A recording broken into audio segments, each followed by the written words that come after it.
fiery horse with the speed of light, a cloud of dust, and the hearty hi-yo silver, the Lone Ranger.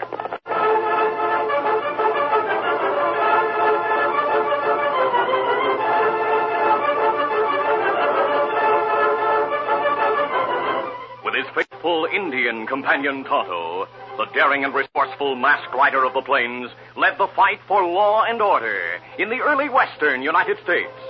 Nowhere in the pages of history can one find a greater champion of justice. Return with us now to those thrilling days of yesteryear. From out of the past come the thundering hoofbeats of the great horse Silver. The Lone Ranger rides again. Come on, Silver. Let's go, big fellow. Hail, Silver! Away!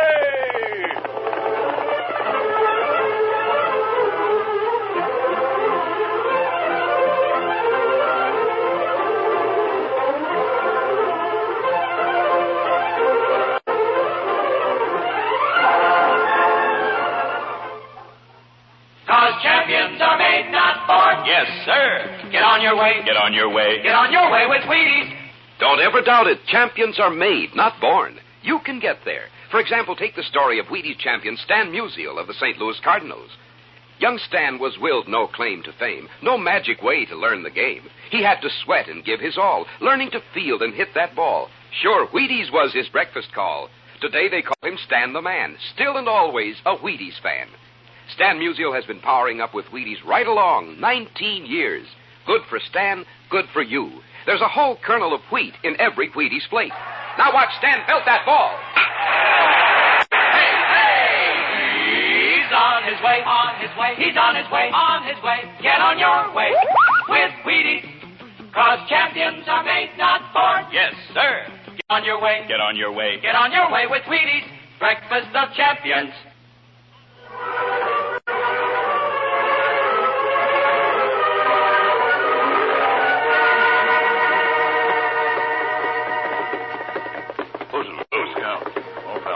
Pale moonlight illuminated the Lone Ranger and Tonto as they drew rein at the edge of a silent army camp. They presented a letter of introduction to a sentry and waited until Lieutenant Colonel George A. Custer summoned them to his tent. As he returned the letter, the brilliant young officer said, During the war, General Sheridan spoke of you many times, sir. We met in the West several years ago, Colonel. When did he give you that letter? It was our pleasure to see him again a few weeks ago. Did he tell you why I'm here? Yes, sir. Tom and I came to volunteer our services to you and the men of the 7th Regiment. Thanks very much. But we have the situation well in hand. We'll ride into the valley of the Little Big Horn at daybreak. I hoped I might serve as an emissary between you and Sitting Bull. Tom and I know him well. We're all through powwowing with those Indians, mister. By tomorrow afternoon, he and his men will be our prisoners. Men, a Sioux nation, Colonel. Mighty warriors. Them not surrender without fight. It won't be my first Indian fight, Tonto. It may be your last, Colonel. Sitting Bull is retreating. He may stop to make a stand when he reaches favorable ground. Let him. My scouts report that he has less than 1,500 men with him. And how many men are in your command, sir? More than 200. General Crook is marching south into the upper Powder River country. And General Gibbon is coming from Fort Ellis, Montana. We'll be strongly reinforced and well armed. If the reinforcements reach you in time. We'll need no reinforcements to handle such a small band of warriors. Sitting Bull is a cunning and skillful fighter.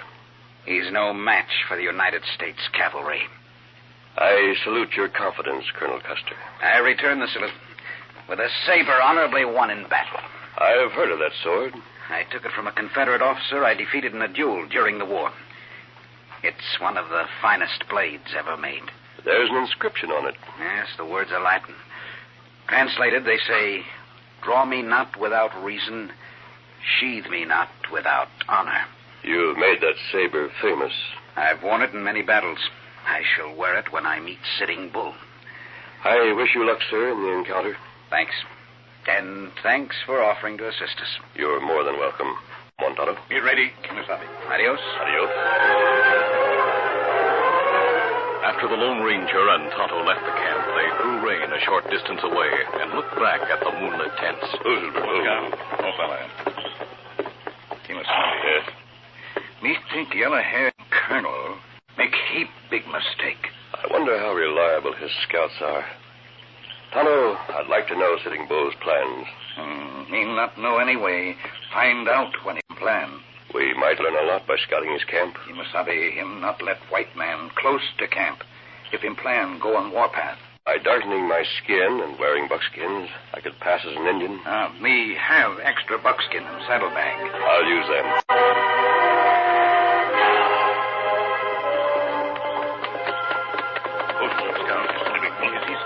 Several hours later, the disguised Lone Ranger and Tonto located the Indian camp in the hills. They let Scout and Silver concealed among trees and underbrush. Then they moved cautiously toward the camp of the great chief Sitting Bull. Unknown to the Lone Ranger and Tonto, 6 of Sitting Bull's sentries saw them scouting the Indian camp as the 2 figures in buckskins crouched in the darkness, studying the painted warriors around the council fires. The sentries crept toward them soundlessly. When the Lone Ranger and Tonto started back to their concealed horses, the sentries leaped at them without warning. 2 of the sentries grabbed the disguised Lone Ranger and his Indian friend, while the others knocked them unconscious.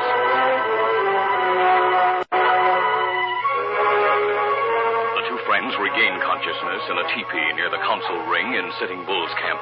The flap of the teepee had been left open so the Indians could watch the prisoners they had tied hand and foot. Observing the activity in the village, Tonto said, Kimasabi, warriors getting ready to ride. They most likely plan to deal with us later. Maybe take us to Sitting Bull after battle end. Sitting Bull has enlisted the help of other tribes. That's right. We hear many different Indian tongues. The Cheyennes are here. Cheyennes and whole Sioux Nation.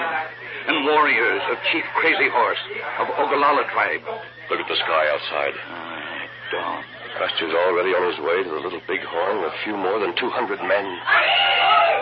Sitting Bull, other chiefs ride to meet him with more than 5,000 men. The soldiers won't have a chance. Warriors leave now for Little Bighorn. We could free ourselves to warn Custer. They try to free hands, but them tied pretty tight. Keep trying, Tonto. We must do our best to reach the soldiers before the Indians attack. The morning was well advanced when the Lone Ranger and Tonto finally gave up the struggle to free themselves of the leather thongs that bound them. In the silence of the deserted camp, they realized they had been forgotten by the excited children and squaws who had gone to watch from a distance the impending battle. Escape seemed impossible. Then the Lone Ranger saw a water jug on the floor of the teepee. Tonto, I wonder if there's water in that jug. Me not know. I'll try to reach it. What good that do? If I pour water over the thongs around your wrists, the leather may stretch. Me savvy. Maybe stretch enough to free hands. That's the idea. It's plenty hard to manage with hands tied behind back. We've got to manage it. Unless we warn him, Colonel Custer, all of his men are doomed. With great difficulty, the Lone Ranger reached the jug. Finding it full of water, he breathed a prayer as he drenched the leather. He knew that lost time might mean the difference between life and death for Lieutenant Colonel Custer and the brave men with him. But in spite of his efforts, time ran out for the ambitious young officer and the troopers of the 7th Regiment.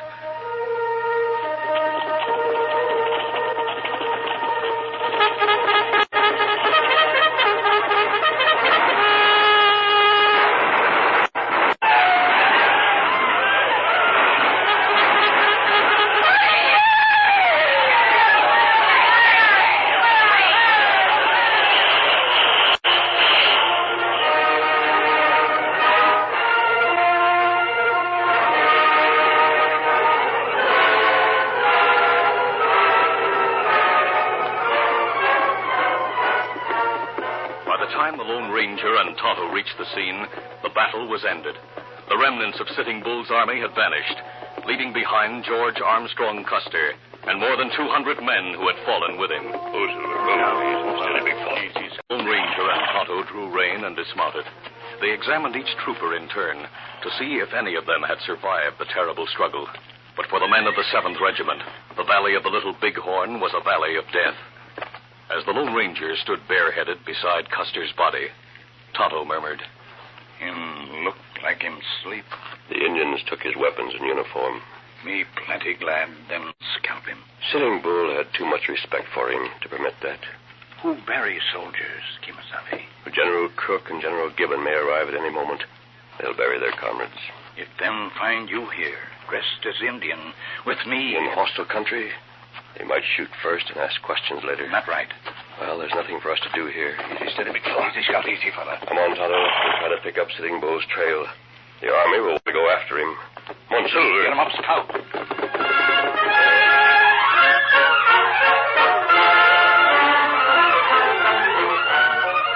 We'll continue our Lone Ranger adventure in just a moment.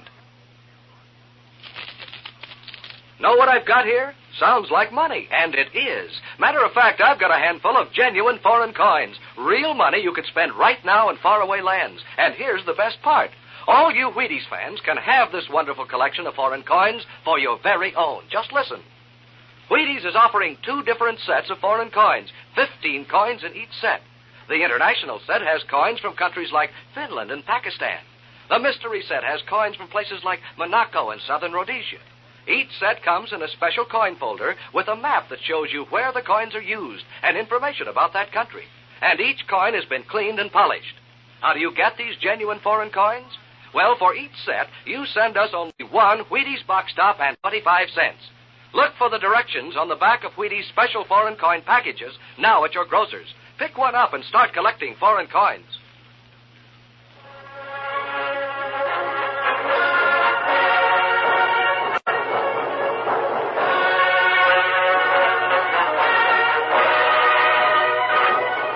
Now to continue. Early the next morning, General John Gibbon reached the valley of the Little Bighorn at the head of a long column of cavalry. Within a matter of hours, the nearest telegraph line carried the grim news to the country. In New York City, the great showman, Phineas T. Barnum, read the account in his newspaper and sent for his partner, Bailey. Bailey, I want the guns and sword Custer carried to Little Bighorn. For what? Ought to be greatest show on earth. I can see him now. Step tight up, folks. See the famous saber and 6 guns carried by General Custer in his last battle. The weapons he held when he went down, fatally wounded. How much will you pay for them? $10,000, $15,000, $20,000. $20,000. We'll get our money back inside of 6 months by charging 4 bits a head to look at them. Mr. Bailey left New York immediately and headed west. In the days that followed, the Lone Ranger discarded his disguise. He and Tonto traveled cautiously through hostile Indian country in search of the trail of Sitting Bull. Tonto went to the town of Clear Creek for supplies. When he rejoined his masked friend, he brought surprising news. Oh, Scout. Oh, fella. Easy, Scout. Easy, fella. Kimasabi. Yes, Tonto? Me meet Eastern feller named Bailey in town. Him want hire me, guide him to Sitting Bull. Why does he want to see the chief? Him want to buy yellow-haired colonel's gun, sword. Custer's weapons? That right. Well, is he a relative of the colonel's? No. Me here in town, him own show in East. Him want to put guns and sword in show. Oh, so that's it. Him willing to pay big price to get 'em. We may be able to beat him to them, Tonto. If Sitting Bull will part with the weapons, we'll send them to West Point. Easy, steady, big fella. Scout, easy, fella. Come on, we'll keep after the chief. Come on, Silver! After his conversation with Tonto, Mr. Bailey retired to his room in the Clear Creek Hotel to write a pessimistic report to his partner, Barnum. He was interrupted by a knock on the door. Just a minute. His caller was a cafe owner named Dill Nolan. What brings you here, Mr. Nolan? Mr. Bailey, you're after Custer's guns and saber. That's no secret. How much will you pay the man who takes you to Sitting Bull? $500. You've got a deal. You know where to find him? A renegade engine in the back room of my cafe will take you to him. You needn't tell him you're paying $500. He'll settle for ponies, and I... Oh, you'll be taken care of.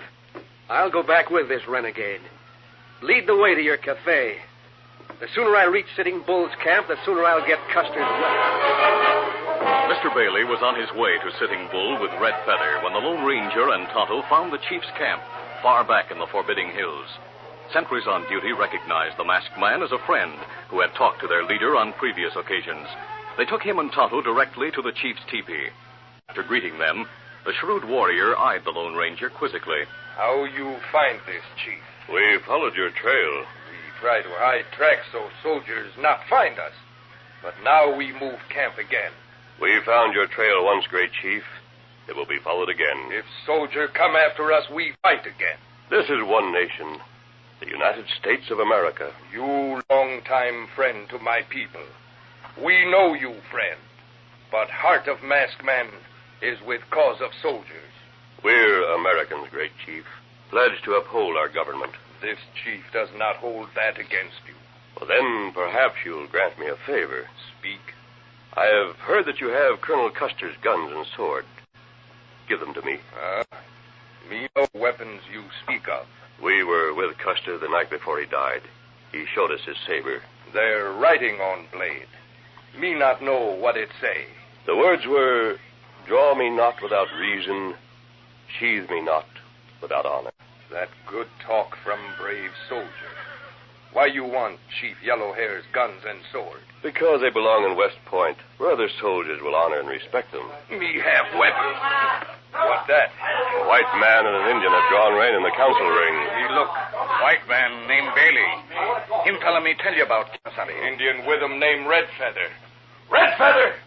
Why you bring white man to camp? This fellow wants powwow with Chief. That's right. I can't... Great Scott, a masked man. Masked man friend. That's right, Bailey.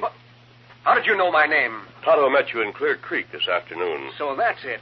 You knew I wanted Custer's weapons, so you came to get them yourself. The weapons belong in West Point. I'll pay top price for them. I'll double whatever you've offered. Masked man not offer money. Feller named Bailey pay plenty money for guns and swords. How much him pay you to bring him here? How much? Him not pay anything. You bigger fool than me think. You show white man hiding place of this chief for nothing. No, not for nothing. You risk lives of people in village. For what? Not mean harm, great chief. How much you get? Him pay with money to buy 6 ponies. 6 ponies.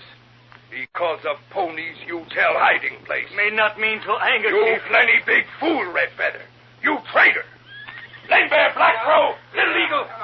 What great chief what? Why, Chief, call us. Take Red Feather. Watch 'em close.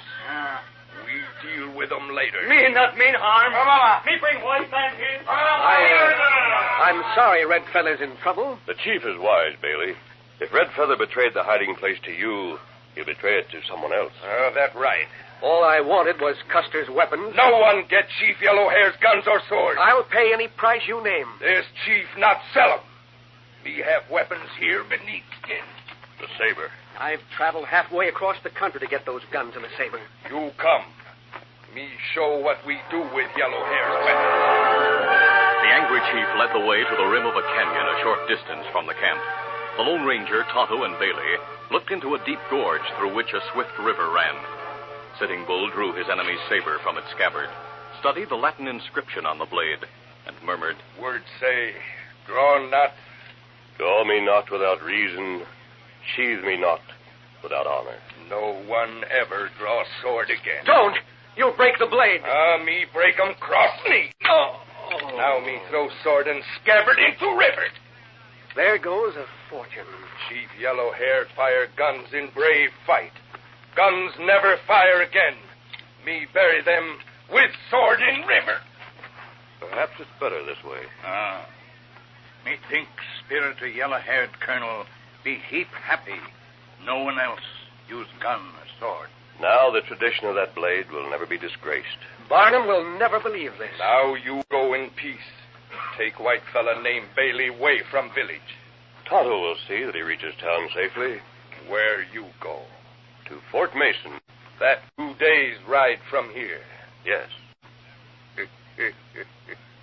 By time you reach fort, we be long way from this place. Adios, masked friend. Adios, great chief. I'll meet you at Fort Mason, Tonto. Me savvy, Kinbody, should he be called? Montpelier! You come with me. All right.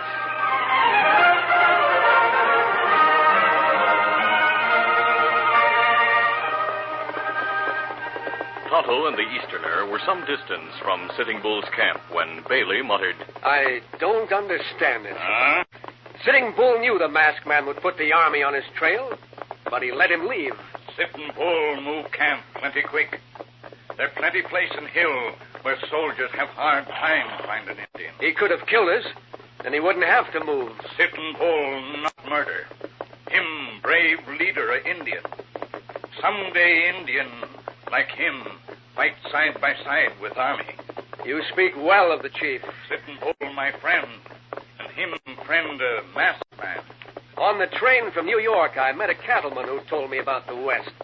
He mentioned a masked man who rode a horse named Silver. Masked man's horse named Silver. The cattleman said this particular masked man used silver bullets in his guns. That right? In that case, I know who the masked man is. Ah. Wait till I tell Barnum I met the Lone Ranger.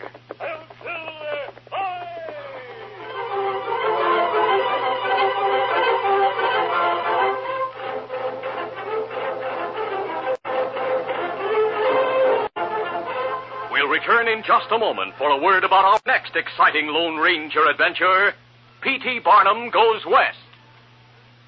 Hunter Harry is a boy of 5. He brings wild animals back alive. He can capture lions 'cause he knows he's got go power from Cheerios. Yes, he's got go power. There he goes. He's feeling his Cheerios. Cheerios. Cheerios. Want Go Power? You'll get it from Cheerios. That's right. The delicious O-shaped cereal does good things for your body when you have it every morning in a big bowl of milk. Here's why. Every spoonful of Cheerios and milk contains vitamins, minerals, and proteins your body needs. So a Cheerios breakfast helps give you healthy nerves, good red blood, strong bones and muscles. Enjoy Cheerios every breakfast. Then you'll hear... He's feeling his Cheerios.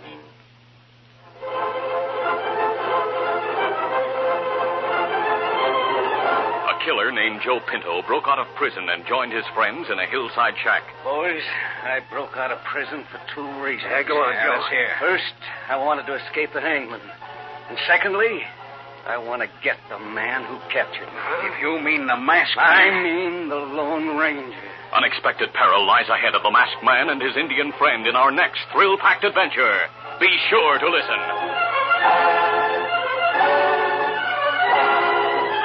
The Lone Ranger, a copyrighted feature of the Lone Ranger Incorporated, is created by George W. Trendle, produced by Trendle Campbell Muir Incorporated, directed by Charles D. Livingston, and edited by Fran Stryker. The part of the Lone Ranger is played by Brace Beamer. Your announcer, Fred Foy.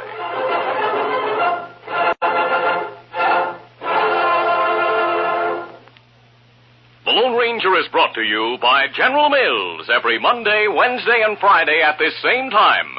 Be sure to listen. This recorded program has come to you from Detroit. This is ABC Radio Network.